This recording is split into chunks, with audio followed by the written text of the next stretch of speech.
البوظه العربيه لا دق لا مطوا تعليميه زايده وضحك على العالم. البوظه العربيه ب10 دقائق سويتها حضرتها خرافيه، لا بقداش ولا جده. خليه هنا بقداش استاذي تغلبه على الماشي. اخليه هنا لو انا اخلي ابو الحسن لو انا والله انت وين؟ يا بقداش. بس المشكله مطربه الحي لا تطرب كيف عراقي فيشوفون لا هذا الحكي مبالغه به.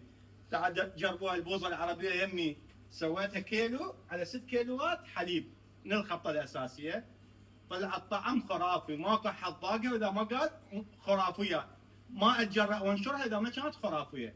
بقداش من عمي ايش قد غلبه 10-0. يا امور امور يابا. البوصله العربيه خلصت. انا ما راح اقول لك لان شهادتي مجروحه، بس راح اضوقك ضوق ابو الحسن. اوف اوف اوف اوف اوف اوف اوف. ايس كريم بالبوظه العربيه ببلاش، ما يلحق حتى بقداش. عيده شنو؟ ايس كريم بالبوظه العربيه ببلاش، ما يلحق حتى بقداش.